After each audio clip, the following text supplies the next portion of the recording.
Welcome everyone. I hope you're staying safe and healthy through these unusual times. Thank you for joining us for today's webinar. So my name is Minh Thư, and I'm the coordinator for the third Mekong TESOL conference.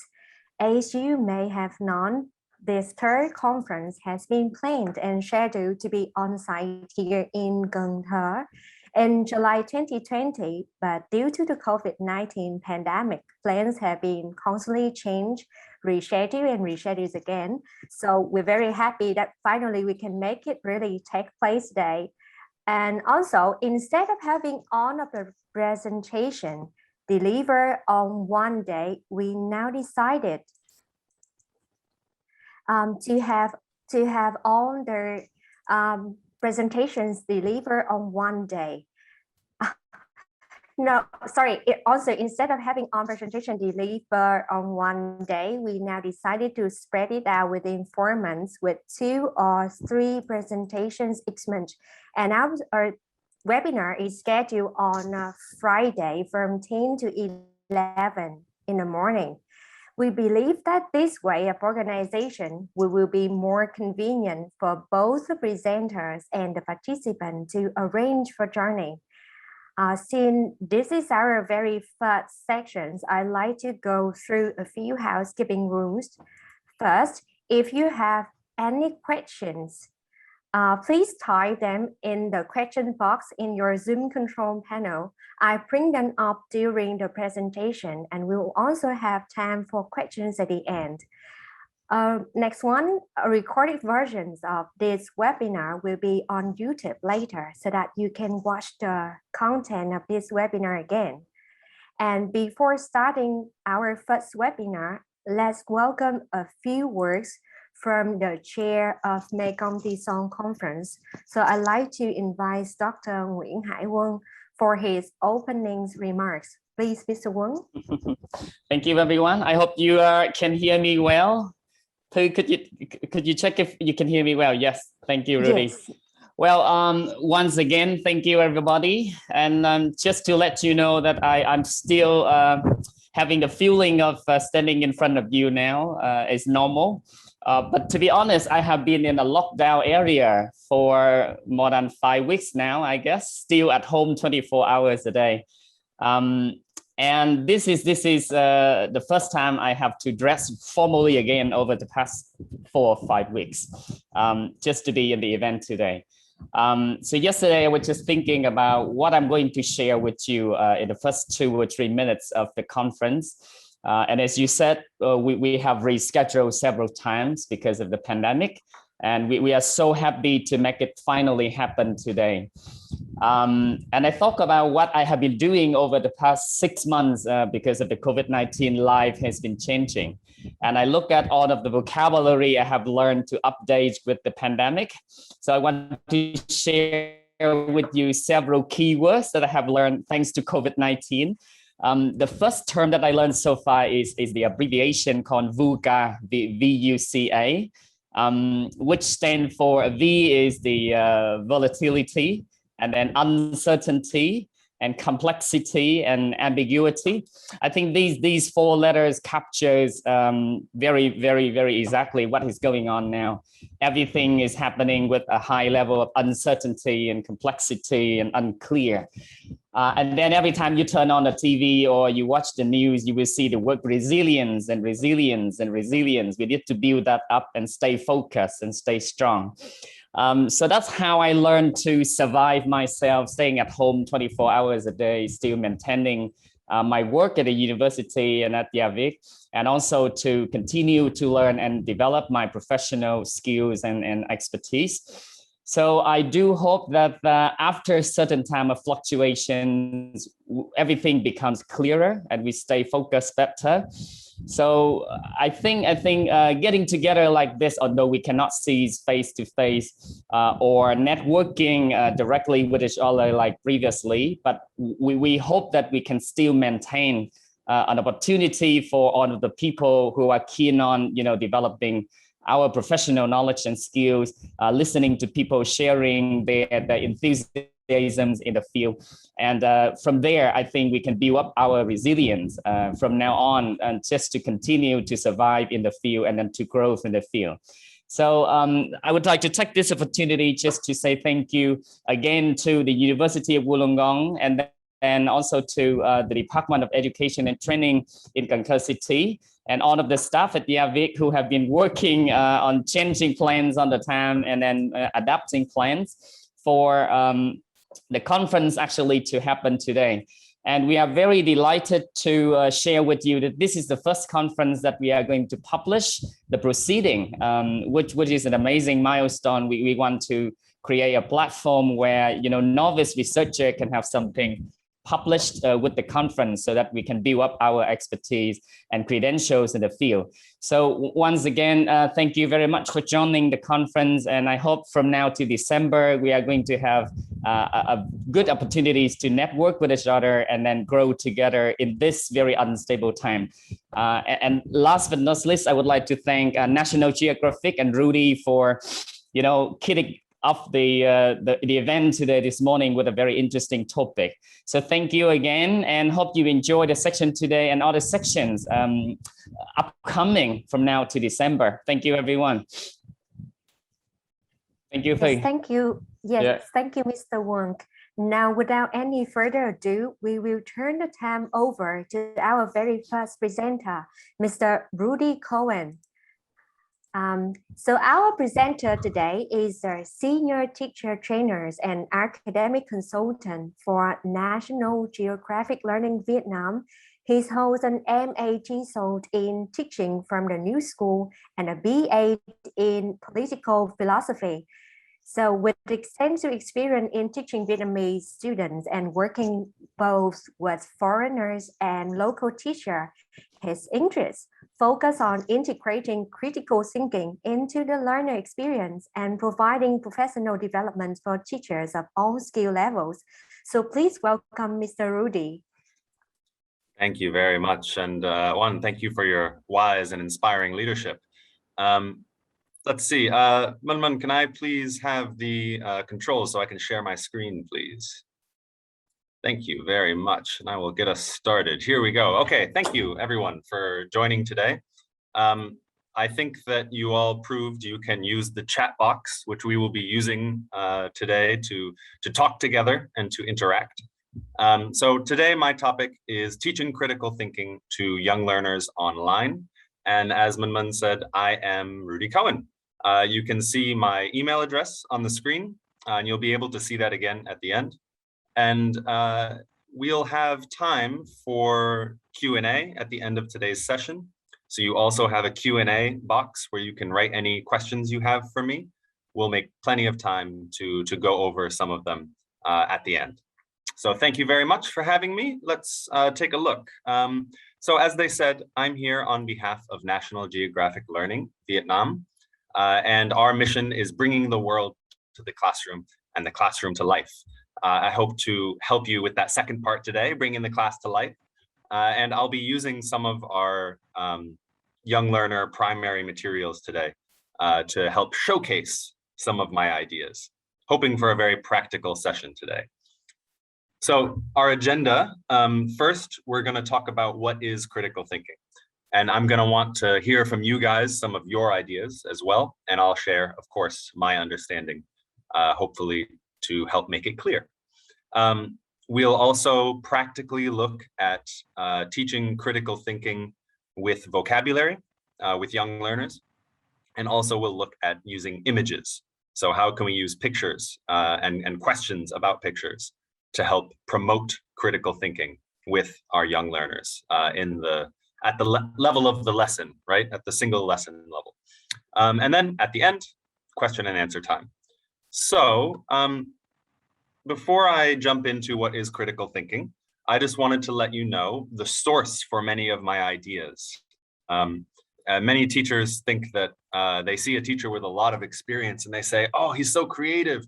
I don't think that teachers are very creative. I think we're very good at stealing ideas from other people and then putting them into practice in our own context.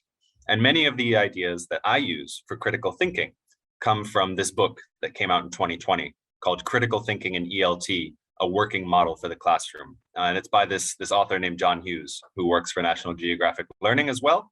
And he has a variety of webinars that I'll share with you that you can find online and learn even more about applying critical thinking in your classrooms for students of all levels. So without further ado, my question for you is, what is critical thinking?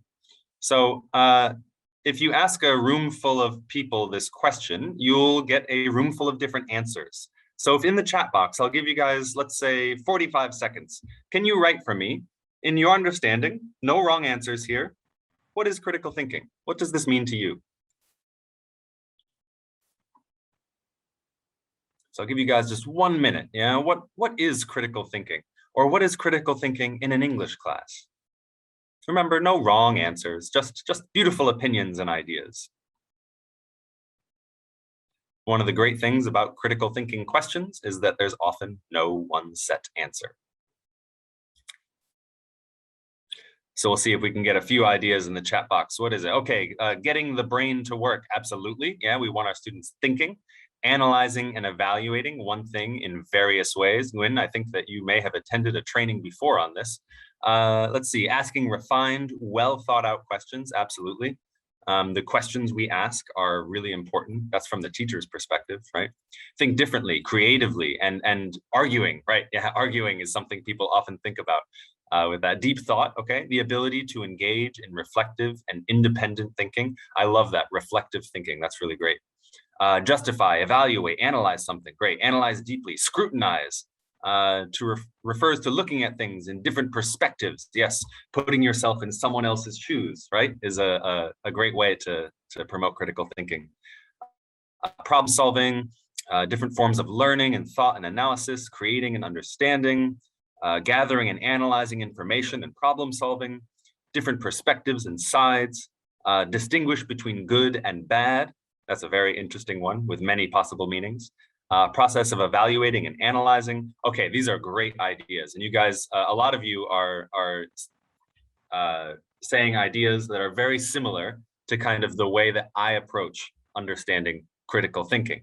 Now, important to let you know before I go into this next part, that my interest is not so much in kind of the theory, right, of worrying, like what is this critical thinking, is it not critical thinking? My focus is on practically making robust activities in the classroom, right? Trying to get students really thinking a lot through the activities we use and through the questions we use, and always trying to lean towards higher order thinking skills when we can. So a little bit of background, I'm sure this is familiar for many of you. This is Bloom's taxonomy. A taxonomy is a way of kind of organizing ideas or organizing information, categorizing it.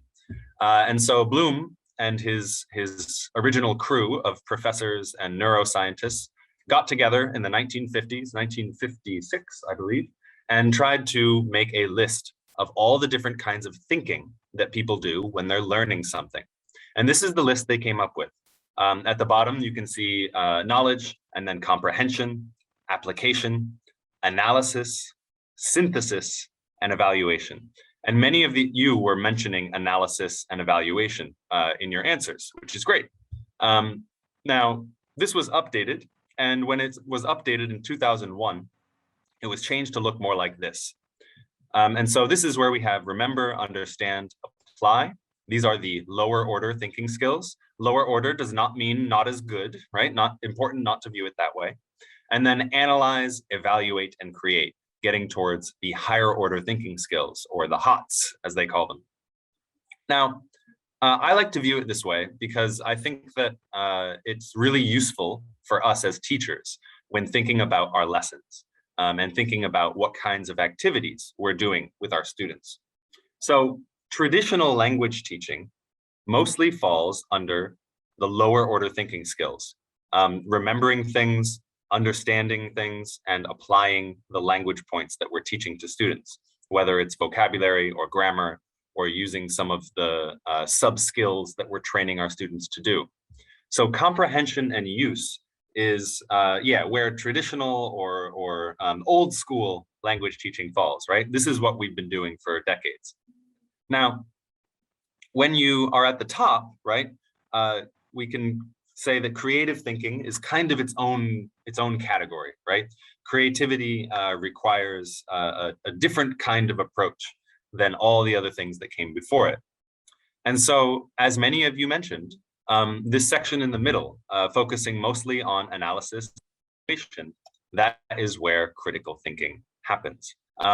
Now, one thing I want to point out is that you don't want to get too caught up on kind of where is the line, right? Is this applying or is it analyzing? Am I evaluating or am I creating? It's not super important to get caught up on the small details, right? On the difference.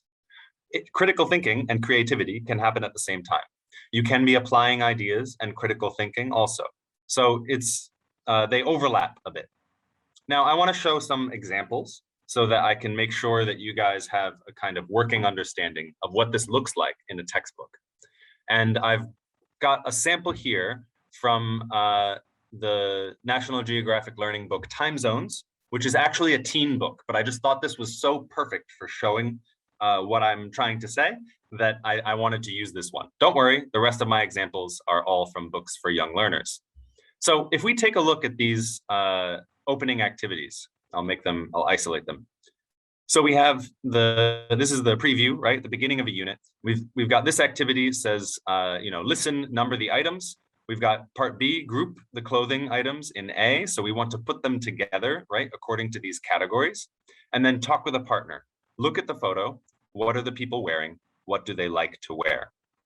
So these are working with vocabulary, right?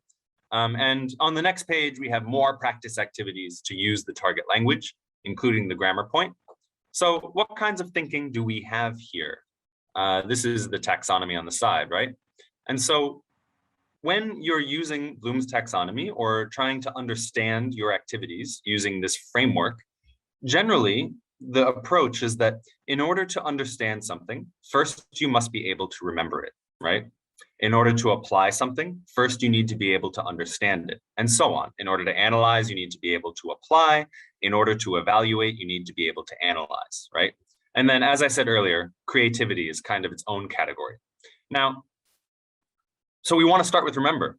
And if we take a look at this, that is what is happening here, right? We're trying to remember what these items are.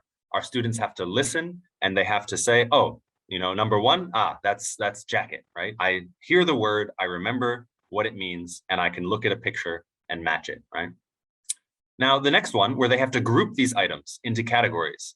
This is understanding, right? They're showing that they not just, remember the word for it, but that they understand the idea as well. And we're doing that by categorizing it. And then the next one, applying, right? Look at the photo. What are they wearing? What do you like to wear?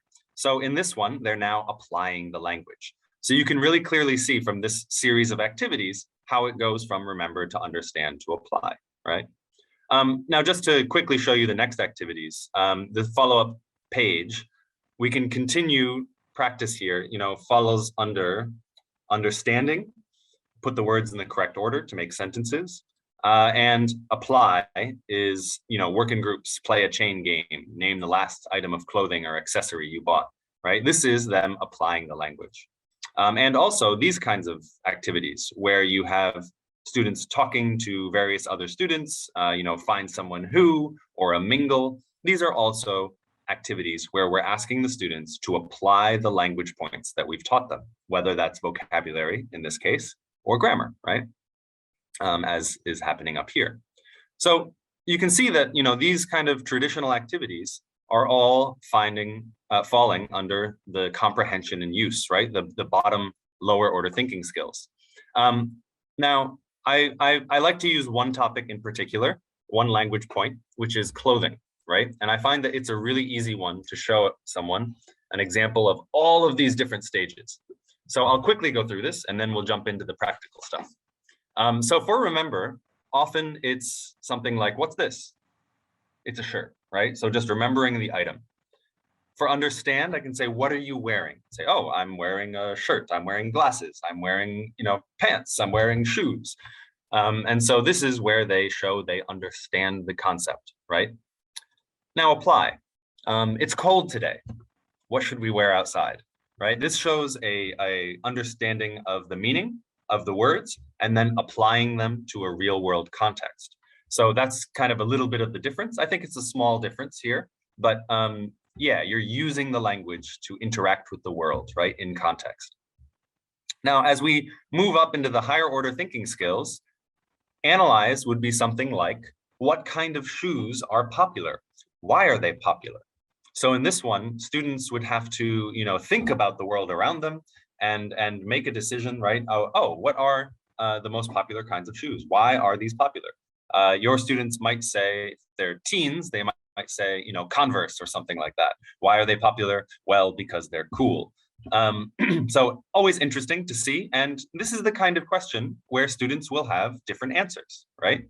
Legitimately have different answers. Here, not so much. But here, there's a lot of opening, right? For them to have different ideas that are supported and make sense. Evaluate. Look at these 10 pictures of clothes. Rank them from best to worst in your opinion. This is evaluation, right? And when you evaluate something, you use criteria. You use the reasons why you're judging them, right? In that way. Here, it's our opinion. The criteria is just our opinion. So we can rank them from best to worst. And lastly, your school has a competition to design a new uniform, design a new look for everybody in class, right? This one is creative. So here we've used one language point and we've gone through all the different kind of elements of thinking from the lowest order to the highest order.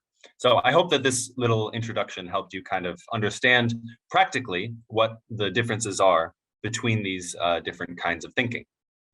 Now, I'm not going to dwell on this one too much, but I will be sharing my PDF of my slides and they'll be sent to you by the TESOL organization. I find this very useful for understanding what kind of activities involve critical thinking. So there are different kind of verbs that we use.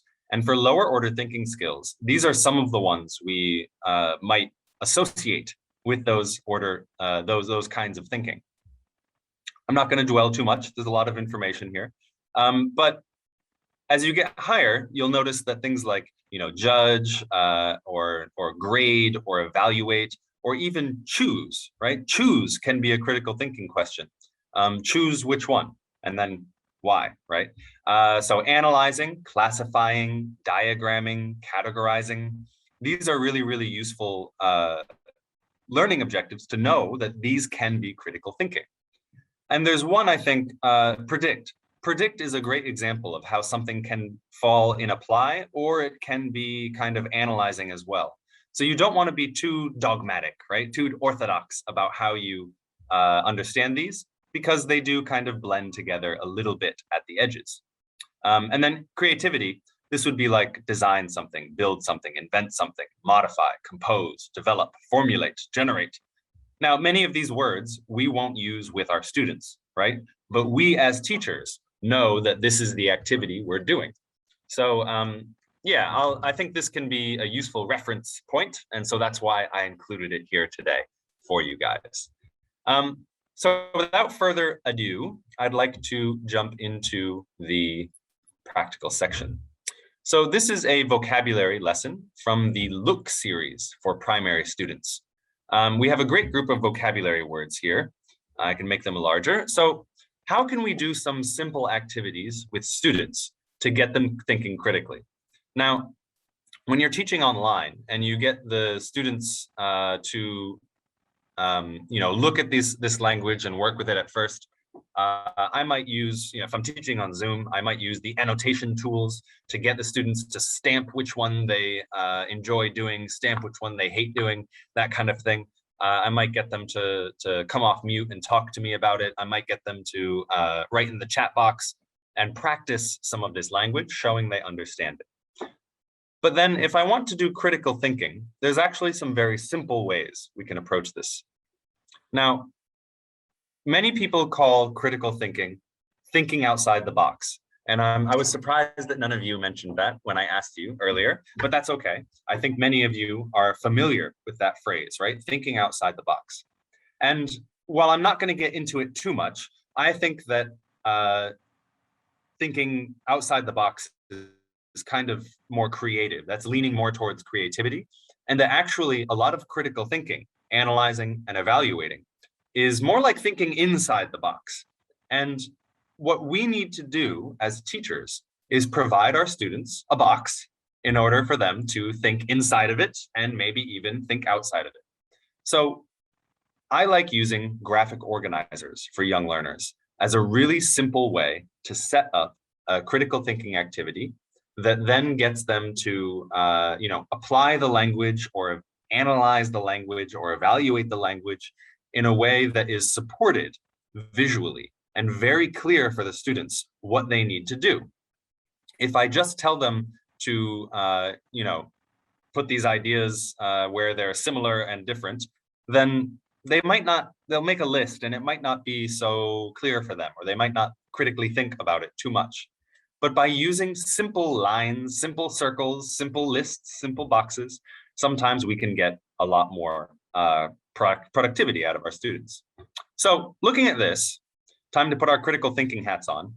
I have a list of activities here, and I want to know, what 2 categories do you think I could put on this Venn diagram in order to get the students to put these words into a Venn diagram?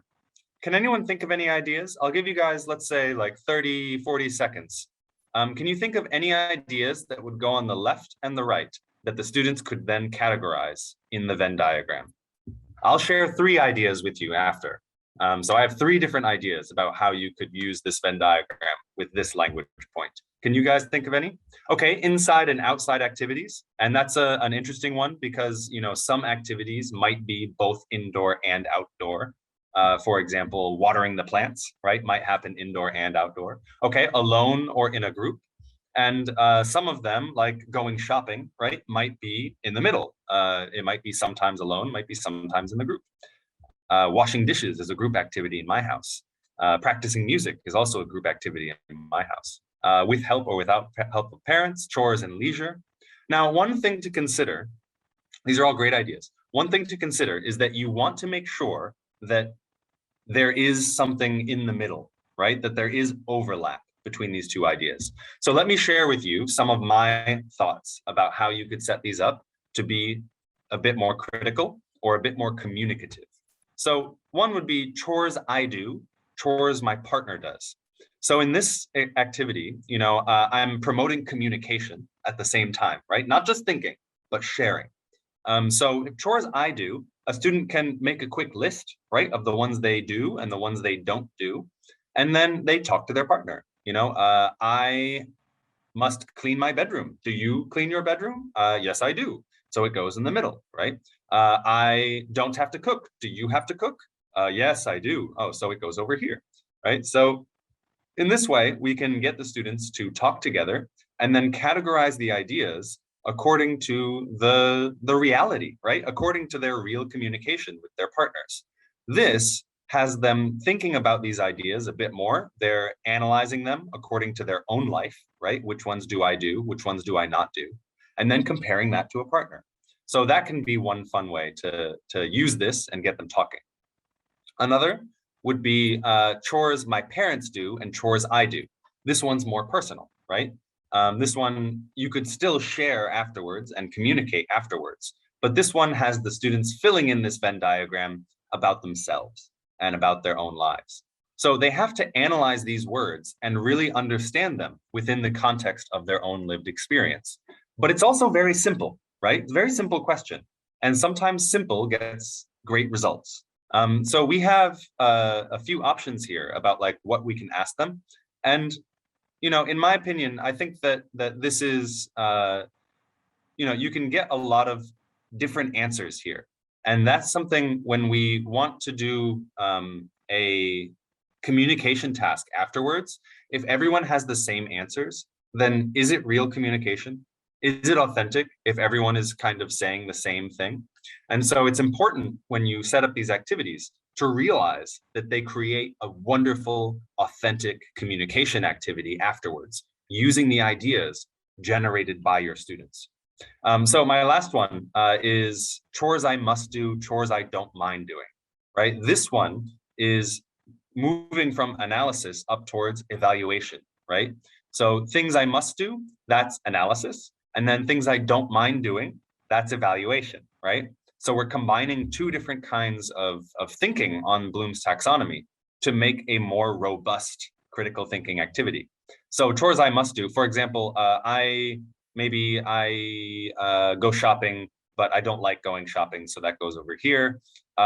Chores I don't mind doing, feeding the dog, but I don't have a dog right now, so I don't have to do it, right? Things I must do that I don't mind doing. I call me crazy, but I don't mind washing the dishes, and I must wash the dishes. So for me, that would go here. Maybe for others, practicing piano or watering the plants or going shopping. Now, someone mentioned in the chat box, chores I like, chores I dislike. But here's the issue with that one. Can anything go in the middle, right? So if it's either like or dislike, then that's actually categorizing separately. And so for Venn diagrams, when you set them up, you have to do a little bit of critical thinking yourself, right? And think, I need something with overlap. Okay. One of my other favorites, and I think it's really, really easy to set up, is ranking. So it can generate a lot of back and forth between students, a lot of discussion, because they always have to ask and answer the question, why? So ranking, or if your students are low level, I sometimes call it listing, is a wonderful way to evaluate. Now, I can tell my students, rank the chores from most difficult to easiest. And I may say, if I just give this to them and don't have them write the numbers on the side, then they will maybe give me the top one or two and the bottom one or two, and they'll call it a day, right? And they'll probably take a while to come up with those answers.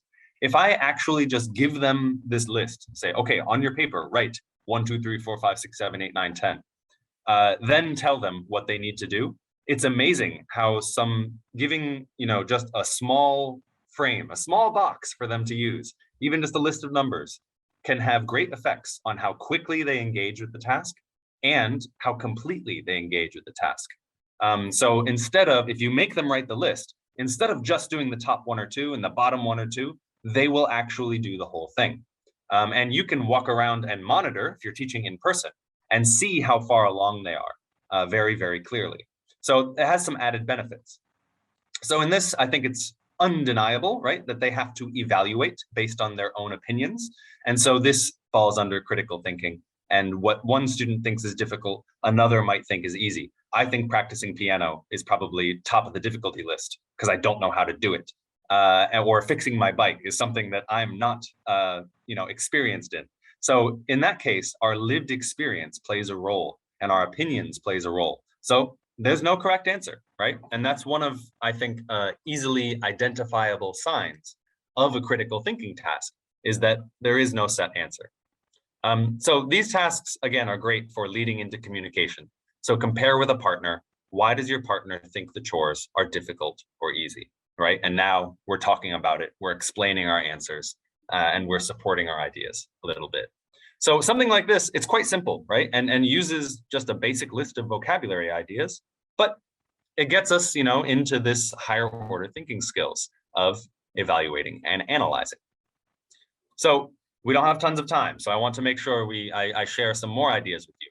I want to think about images, right? So for vocabulary, I really like using infographics or graphic organizers. I think that they are a wonderful tool for supporting, creating critical thinking tasks with young learners, even very, very young learners or very low levels, right?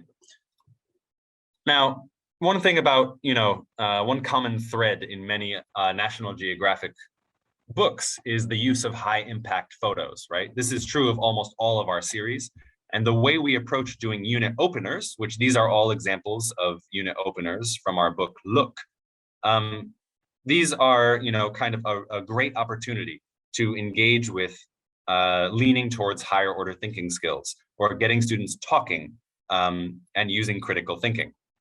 So thoughtfully giving your students questions about images is a great way to include critical thinking in your lessons. So these are, there's more big, beautiful images in National Geographic Learning books and images in all kinds of textbooks. So this is a technique you can use with whatever book you're using, or bringing in your own photos into your lessons. So here's one. And I just want to ask, how can we work with this image? Looking at this picture, I'll give you 30 seconds. What questions might you ask your students? We're just going to do this one together. What questions might you ask your students about this picture?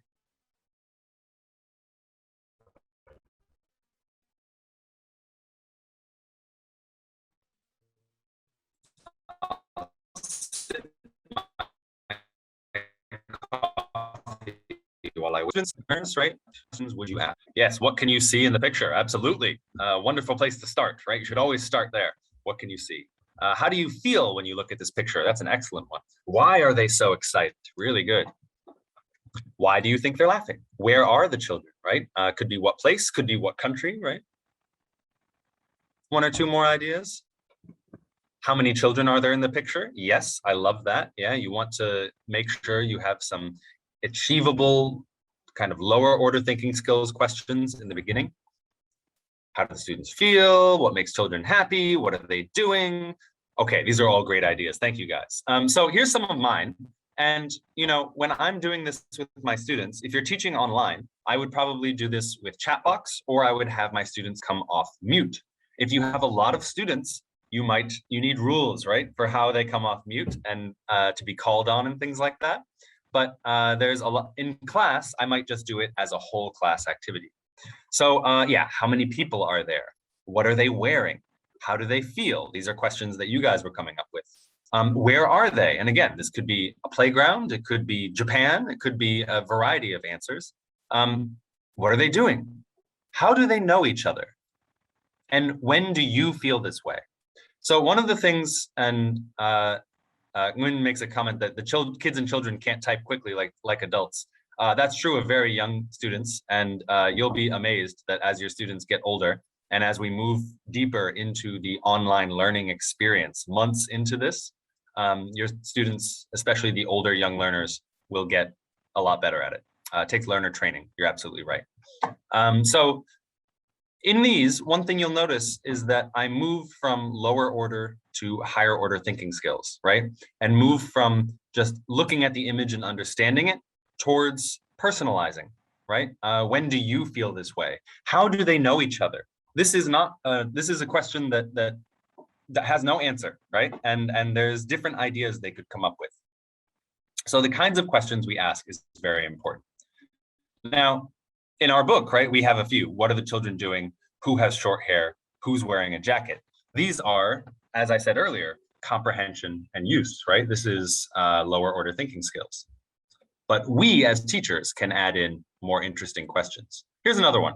I might say, what do you see? Is the house big or small, right? Starting very small, achievable. Where is the house? In mixed level classes, I might call on some weaker students to answer these first questions, right? And then have some stronger students answer later ones. One way of personalizing is not just saying, what about you? But saying, is this in Vietnam? Connecting it to Vietnam is another easy, great way to get them to think about it a little bit deeper. Who is the girl? How does she feel? What kind of person lives in this house? Do you want to live in this house? Why or why not? Right? This is the kind of question that's deeply personalized. And these ones have the students really analyzing this photo and trying to imagine, right? Like how this feels for that person. Yeah, what's the weather like? Why is this house there? Would you like to live in this house? Why or why not? Absolutely. You guys have all the right ideas. So again, here's our example questions from the book. What is she doing? Where do you go on vacation? And what do you like playing on vacation? These ones are not using the image as much, right? So I really like these ones because they use the image in order to get the students to think. So when we look at these questions from this last one, what can you see? Where is the house? That's basic comprehension. Could this house be in Vietnam? Would you like to live in this house? These are critical thinking. And then if, we said design your own mountaintop house, that would be in line with creative thinking, right? Or design your own extreme house. Kids will be writing about living on the moon or under the ocean or something. And I love that. Now, when thinking about the questions we ask, right? This is from a book called Rigor is Not a Four-Letter Word. And it's a great way of kind of thinking about lower level and higher level questions. And this is like a matrix for understanding. As we move from our WH questions, what, when, where, what, when, what, we start to move towards why and how questions. And generally we can say that why and how questions are more advanced than what, when, where questions, right? Or which questions. And we can also, you can see from left to right, right? Those are the interrogatives, the WH questions. And then from top to bottom, we have what is, what did, what can, what would, what will, and what might. So here we're playing with the tense, right? And by playing with the tense, we get more abstract. And so in that way, we can consider the complexity level of our questions by kind of referencing this matrix. And as you are asking questions about a picture, you want to move from up here towards down here. You know your students better than anyone, so you know where the limit is, right? According to their language ability. And so you got to draw the line somewhere. But this is a really useful way to kind of consider, am I asking the right questions in the right order in order to get real ideas out of my students? So this can be used not just in pages that have like a big unit opener, right? We can also use this. This is a song lesson, and this is a reading lesson. And both of them have pictures along with them as well, right? So in this one, I can use my classroom presentation tool function to our advantage, right? By cutting off some of the other information, cutting off the activities, cutting off the reading, cutting off all this stuff. And so we can zoom in, and it's a great feature of this software because, if you use a PDF or you try to take a little image, then it'll be difficult to see because of the quality, right? The quality will reduce as you zoom in. So isolating pictures from our activities, from our book, can, get it by itself, get it alone, and then we can see and use this for getting our students to predict or getting our students to talk about what they see, right? And that can help prime them for the actual reading. Now, we can also do this together with getting them to predict the answers to some of the questions. So this one has this man. Maybe we'd ask some lower order thinking skill questions. What do you see? What does he have? What is he doing? And so I can use this and show them the other questions in order to get them to predict. That's a fantastic way to get them to, engage with the reading ideas before they actually are looking at the reading. Now they're motivated. Now they have ideas that they want to know if they're right or wrong. So there are right or wrong questions to this one, or right or wrong answers, but not during the prediction phase, right? They only find out later whether they're right or wrong. So yeah, then we give them the whole thing. Now, we don't have to, I'm sorry, just one moment.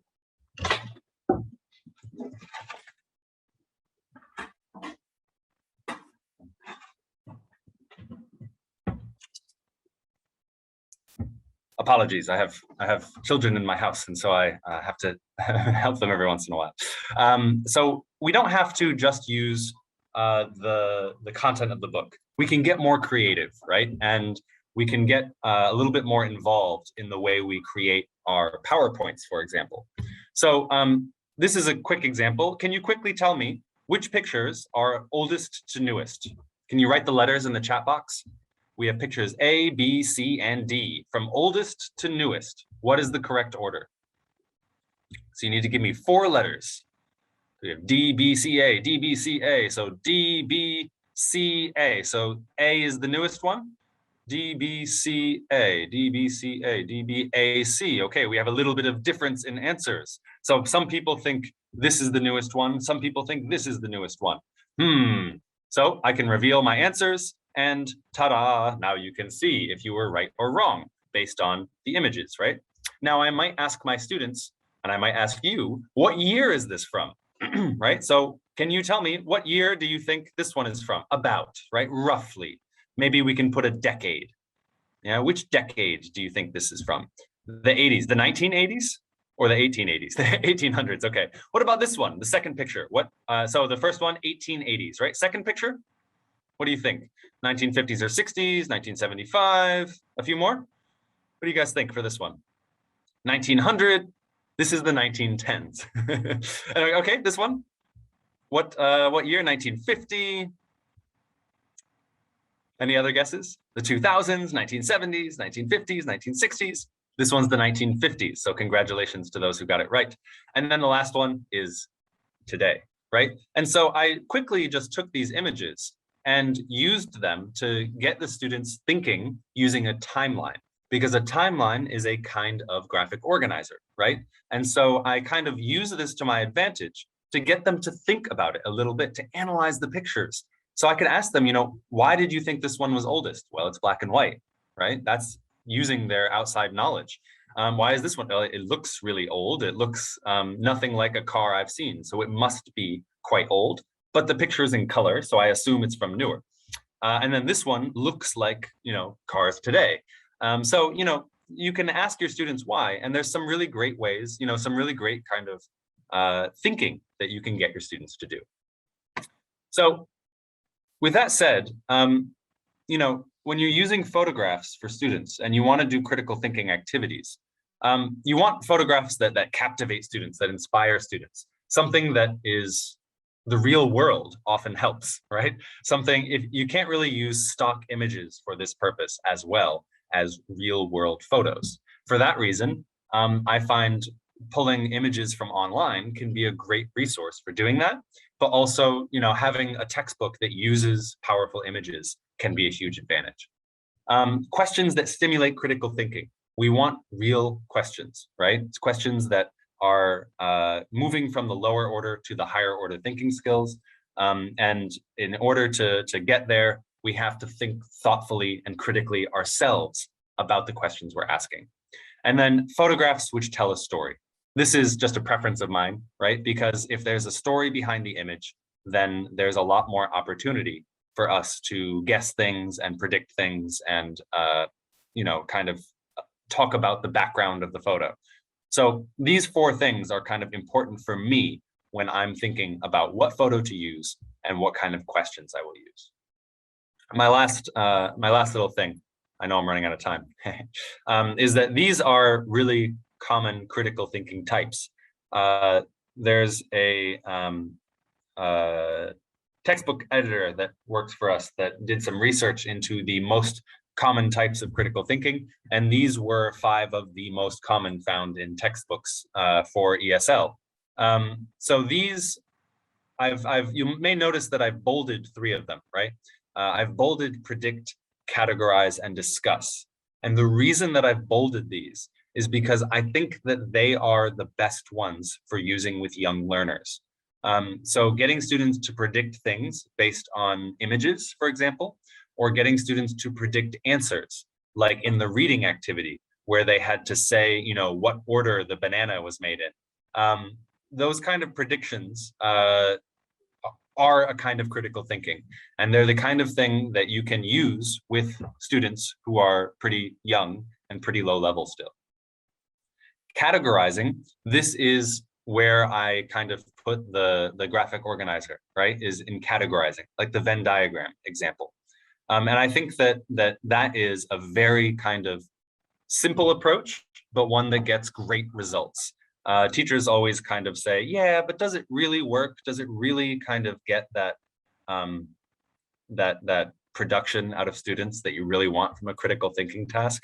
And I can, you know, absolutely say yes, because I've never had tasks that kind of lead to so much authentic production as a simple 2 circles overlapping, right? It's really interesting.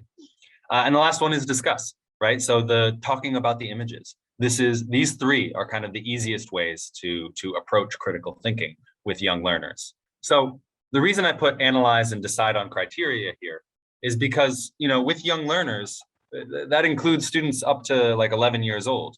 And when you have students who are in your programs, but at the older end of young learner programs, they start to be able to have the kind of cognitive ability to do these things. So while they're not the easiest and they're not the kind of suitable for all levels, they are really important. And you know, analyzing is something that a lot of people associate with teens, and absolutely, teens can analyze things like graphs and analyzing, you know, different information and charts. But one way that I often want to get students to, you know, and not every textbook has graphs and charts and things for them to work with. One thing I like to do, I showed earlier a mingle exercise or a find someone who exercise, right? Those are often used in the apply stage of Bloom's taxonomy. But if we have the students look at their results with a partner from their find someone who or from their mingle, then they can analyze their answers and think about kind of who in the class or what kind of trends they see. Do more boys answer a certain way? Do more girls answer a certain way, for example? For young learners, that kind of analysis can be really, really useful and help develop their critical thinking skills as well. So that's my final note. I just wanted to say that the two books I used today to show you are Look, which is a 7-level series from pre-A1 to B1, and Our World, which is in the 2nd edition, and a 1, 2, 3, 4, 5, 6, 7-level series with a starter level. And these are the two primary series that you saw in the images that I showed you today. Now, so we took a look at what is critical thinking, right? We took a look at some practical ways to apply infographics or graphic organizers with our vocabulary.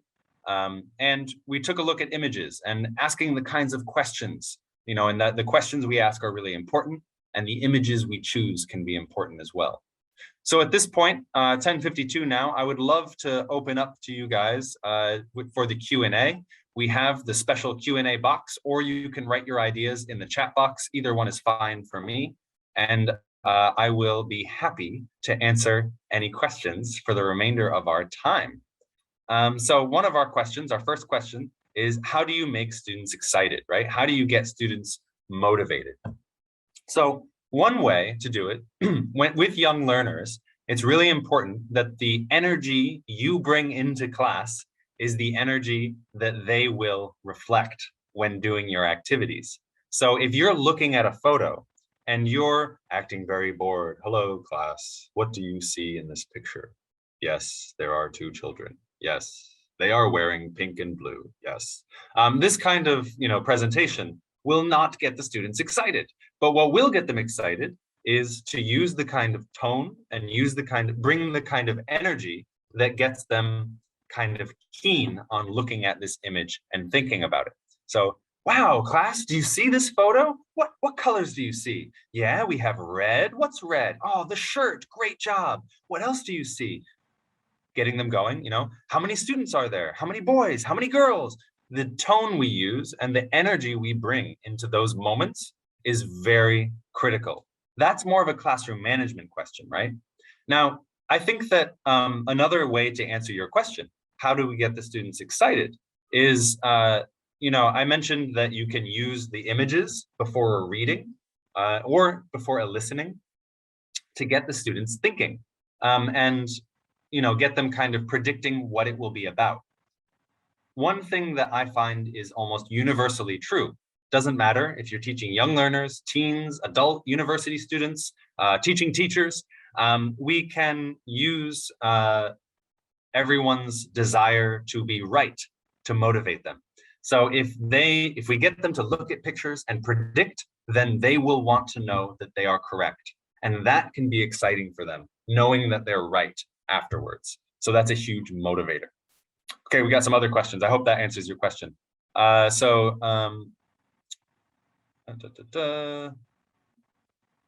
Yes, thank you, Tomas, for that overview. I like that. How do you do within children with special needs? So working with children with special needs is something that is a big challenge always, of course. And working in Vietnamese public schools and even in private language schools, I've always kind of had the presence of one or two students who have special needs in my classroom. The most important thing, I'm not an expert in special needs, so I'm not going to be able to give you kind of definitive answers, but I find that the mentality we have is very important. Mentality of understanding our students. The biggest issue I find is a lack of information.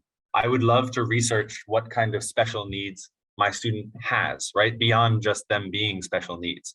And I find that information is often lacking when I'm teaching. The parents don't actually know, or my co-teachers don't actually know, or the school doesn't actually know what the exact issue is. And that's the most important thing. You can't just blanket answer, any students with, this or that kind of learning disability or social disability or special need. You need to be armed with the right information, and we can't really make a blanket statement, right, about all students with special needs, because their needs are quite different. I hope that's an acceptable kind of sidestep of that question. How can teachers encourage students to make high critical thinking questions in pair or group discussion? This is a great question.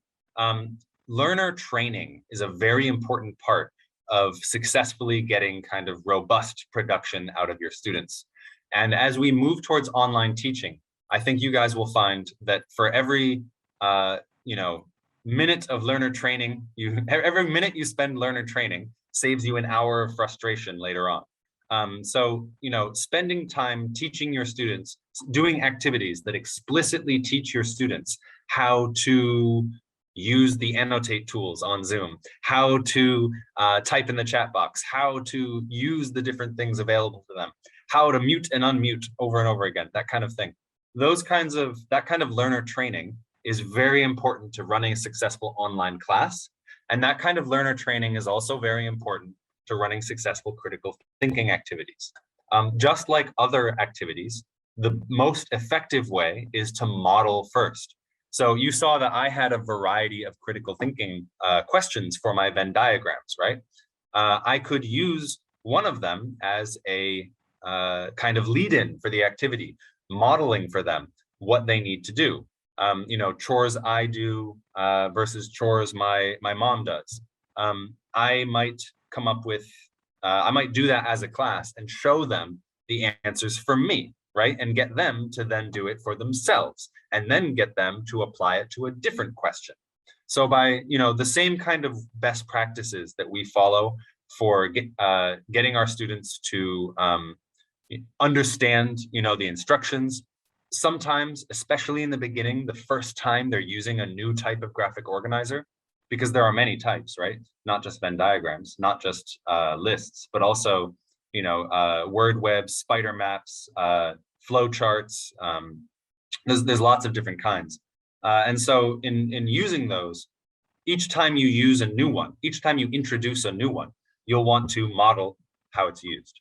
And I find that is like kind of the best way to get quality production out of the students, and the most reliable way to introduce students to new types of critical thinking activities. So do you think it's important to create a balance between lower order and higher order thinking skills, like critical thinking, in a classroom activity for young learners? If yes, how? That's a fantastic question, Quan. So I find that a lot of teachers misunderstand that, lower order and higher order does not say more useful or less useful. It does not say more difficult or less difficult, because the level of the students currently is what's important, right? So if for your students, just remembering, right, the lowest level, just remembering the words, we're introducing new words, we're using flashcards, we're focusing on meaning and pronunciation, and then maybe afterwards form, if they're at the age where they're writing. That by we have to work on those lower order thinking skills first, particularly the first three, right? Remember, understand, and apply. This is critical, that our students are able to kind of engage with those types of activities first, and that only once they're kind of confident in doing that can we move on to analyzing and evaluating, right? And so you don't want to jump the gun too much, right? You don't want to get ahead of yourself. And you have to remember that it's important that you remember what's difficult for students, and that lower order thinking skills are time very well spent, right? So I think that, yes, there needs to be a balance. You need to ensure that students are kind of engaged with their lower order thinking skills first, and that is kind of the stepping stones that lead them to be able to engage with critical thinking tasks. I will often engage in backwards planning when preparing for my lessons, where I'll think, what's the critical thinking task I want my students to be able to do? Maybe it's, just for our purposes, maybe it's use a Venn diagram. Then I want to move backwards from there and think, what do they need to be able to do before that, right? What skills do they need? What abilities do they need to be able to achieve that thing? And so that is where you start to be like, oh, they need to be able to apply this, right? They need to be able to understand these words. And so no one knows your students better than you. And this stuff does not exist in isolation. You're working with the same students lesson to lesson. So sometimes you may work on the lower order thinking skills one lesson, and the next lesson review what you did last time, and then move into critical thinking activities. So sometimes, it's not just within one lesson, but it takes place over a long period of time. I hope that helps address your question. What do teachers do if students cannot understand WH questions or for critical thinking? Then your student, again, no one knows your students better than you, and you need to take that into account when deciding what kinds of questions you will ask your students. There's nothing wrong with trying to ask your students a question you think might be a little bit difficult for them, and helping them to answer the question if they can't on their own, modeling your own simple answers if they can't do it on their own, or just taking it as a learning experience and saying, okay, maybe this class isn't quite there yet, but I can take a step back, right? We saw that matrix for different kinds of questions and how difficult they are. You can say, okay, so this kind of question is a little bit beyond them still. They don't have the language quite yet to answer that question. So maybe I'll take a step back in the difficulty, right? And move back a little bit further. So that kind of looking at the questions we ask and analyzing the questions we ask, right? Being thoughtful and critical is part of the teacher's role, right? And the only way you can find out if your students can answer those questions or not is by trying. You certainly shouldn't assume that they can't, because it's always amazing what students are able to do, and always amazing how students can bend language in order to kind of show that they understand. I had a class of 5-year-olds that I once taught for a long time. I taught them for 18 months. And I had a student who was in the lower end of the class. And he, we were working with very basic vocabulary, lots of flashcard work, lots of games. And I showed a picture of milk, and he couldn't remember the word for milk. And I said, what's this? And he said, we'd learned juice before, and he'd learned animals before. And he said, milk is cow juice. And I thought that was hilarious, first of all. But I also thought that it showed that, students are able to use their ideas they know to synthesize those other ideas. And that is a kind of critical thinking, right? Is they're putting their language together in new and creative ways in order to show us what they mean. And that, I think, shows that even very, very, very young students with very, very, very low levels of language are able to engage in the kinds of thinking that we want them to do, even if they don't quite have the language to get there. So our job is to find out where they're kind of what they don't know how to say, right? And help them learn how to say it. So yeah, that's supporting students in speaking and things like that is a whole nother topic. But yeah, I think that we have to understand our students, right? And balance the kinds of questions that we're asking them. So I think that's most of the questions in the chat box. I don't know if we're 5 minutes past the hour. Looking back at the chat box, there's a few more questions. Just let me take a quick gander. So how could we as teachers develop our critical thinking? That's a fantastic question and a really great one. How can we as teachers develop? Two key critical best practices, in my opinion. One is reflective teacher practice. And that is where you, after a lesson, you look back on kind of what you did in that lesson and think, what worked here? What didn't work? You know, why didn't it work? Which students had issues with what kind of activities? What things did they enjoy? What things did they find unengaging? And if there's an unengaging activity, how can I change it, right? So for a lot of critical thinking is just looking at something and asking yourself simple questions. Did this work? Why did it work? Why did it not work? What can I do differently? So reflective teacher practice is maybe the most important factor in whether a teacher is able to kind of adapt to the issues they face in their classroom.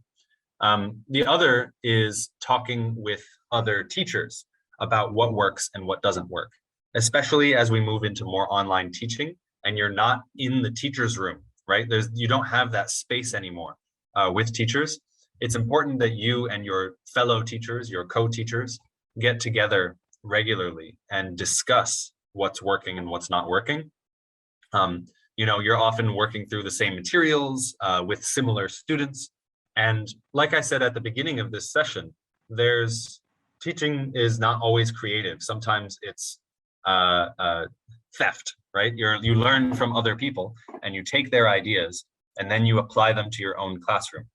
That is a kind of thinking called synthesis, where you're taking the ideas of someone else and taking your own ideas or taking your own context and putting them together, applying someone else's idea, someone else's activity, for example, someone else's approach, someone else's methodology, and applying it to your own context thoughtfully. That is critical thinking. That's the critical thinking that teachers do every time they plan a lesson. So those two things, right?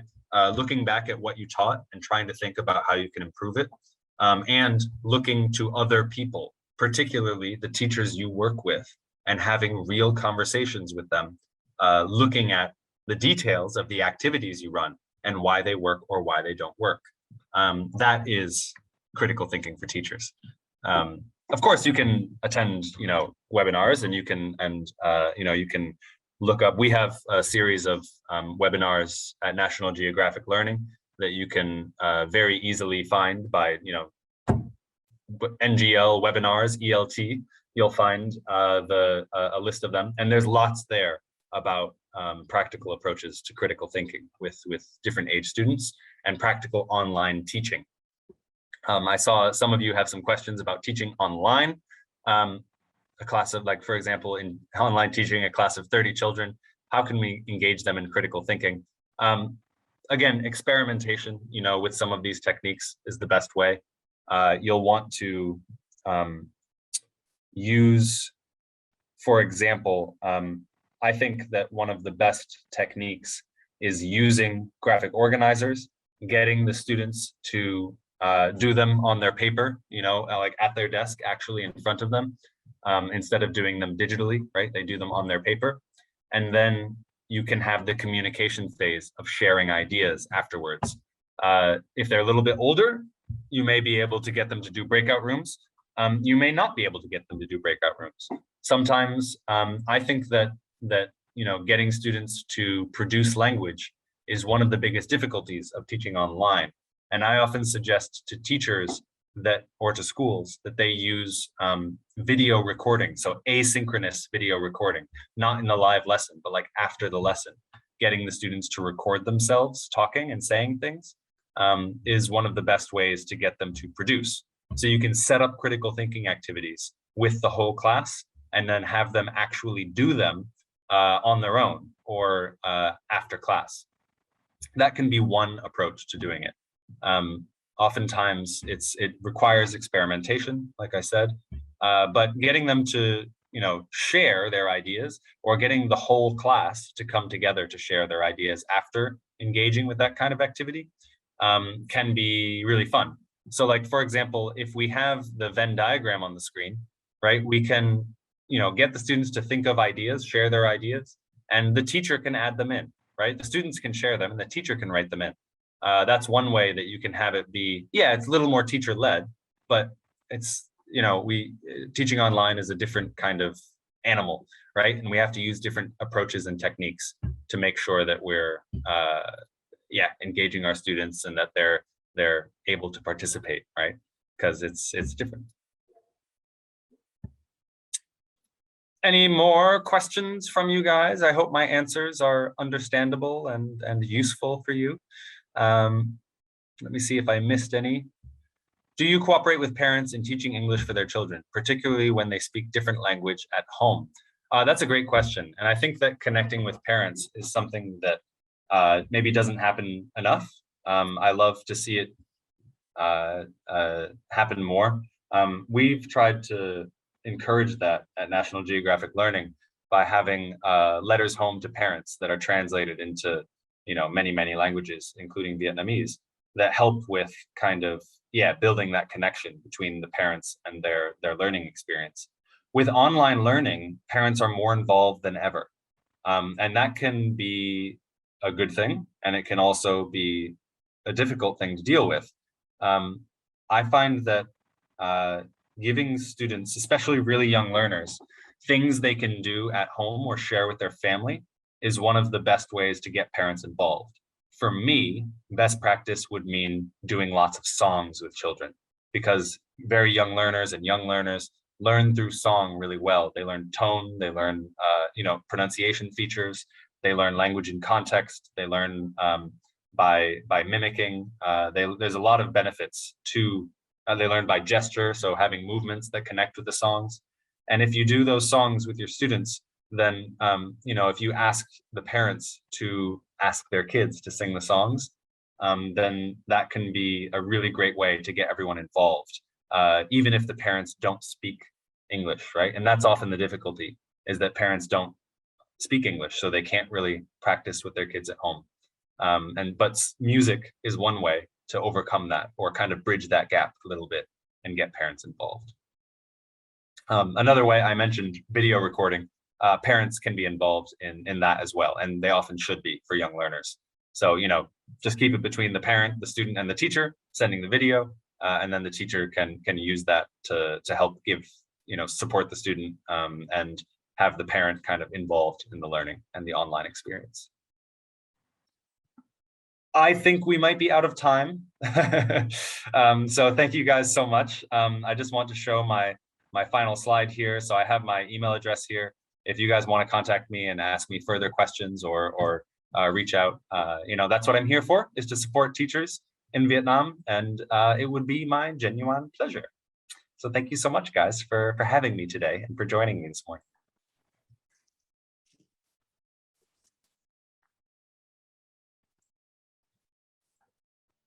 You're all very welcome. Very welcome. I'm glad that it's useful. Yeah, good, great. Yes, thank you, Mr. Rudi, very much for a very informative and practical presentation. And thank you, you guys. I appreciate you being here, and I hope that you enjoyed today's presentation and you have your own take-home message.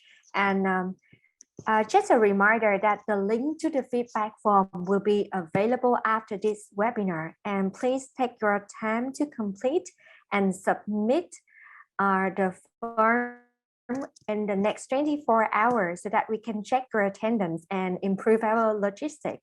And don't forget to join us next Friday. And if the information is about the webinar will be published on our fan page. And thank you again. Thank you very much for joining us today, and we'll see you next time. Thank you, Mr. Rudi. And bye-bye. See you next time.